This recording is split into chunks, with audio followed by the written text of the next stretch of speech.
Assalamualaikum warahmatullahi wabarakatuh. Jumpa lagi dengan saya Nasruddin Rahmat. Kali ini saya akan menjawab satu pertanyaan dari salah satu mitra kami. Bagaimana apabila di sertifikat HQ itu tertera pemegang hak ciptanya itu lembaga atau instansi, ya. Jadi apabila pemegang hak ciptanya itu lembaga atau instansi, itu bagaimana, ya. Tapi sebelumnya jangan lupa like dan subscribe channel ini, mudah-mudahan bermanfaat untuk Anda.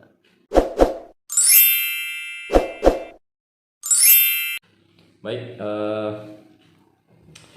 sahabat literasi sekalian, jadi satu pertanyaan yang saya kira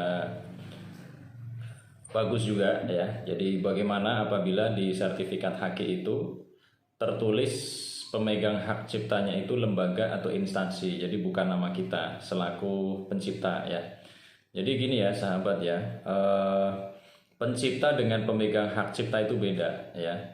Kalau pencipta itu yang membuat ciptaan, tapi kalau pemegang hak cipta adalah dia yang punya hak untuk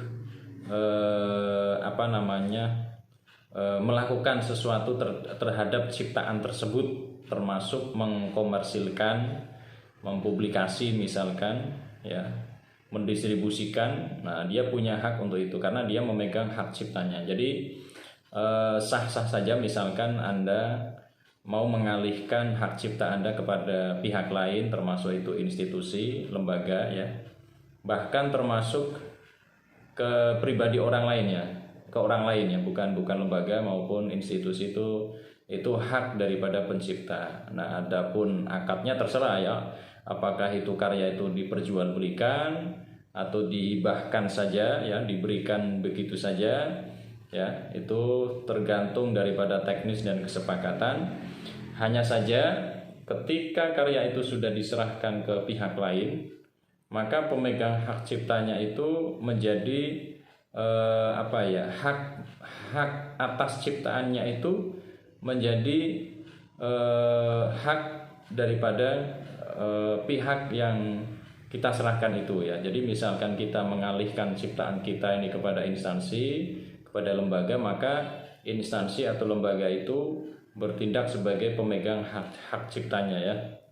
Nah, maka dari itu di sertifikat HQ itu tertera dua pihak. Yang pertama penciptanya siapa, terus pemegang hak ciptanya itu siapa. Jadi kalau kita membuat pemegang hak ciptanya kita sendiri ya bisa, tapi kalau misalkan mau pemegang hak ciptanya dari pihak lain, termasuk lembaga atau institusi, maka ya konsekuensinya kita sudah tidak punya hak terhadap ciptaan tersebut. Jadi kalau misalkan pemegang hak ciptanya itu mau mengkomersilkan, mau mendistribusikan, mau mempublish dan sebagainya, itu terserah daripada pemegang hak ciptanya. Jadi itu makanya untuk persyaratan pengurusan HQ yang mana ketika sudah dialihkan, ya, termasuk ke instansi atau lembaga, itu harus melampirkan surat pernyataan pengalihan hak cipta, itu harus ada.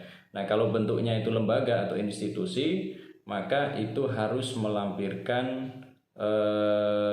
semacam SK pendirian, ya, termasuk akta notaris, ya, akta notaris, SK pendirian. Jadi legalitas daripada institusi atau lembaga tersebut. Itu saja, ya. Jadi mudah-mudahan jelas dan bisa dipahami.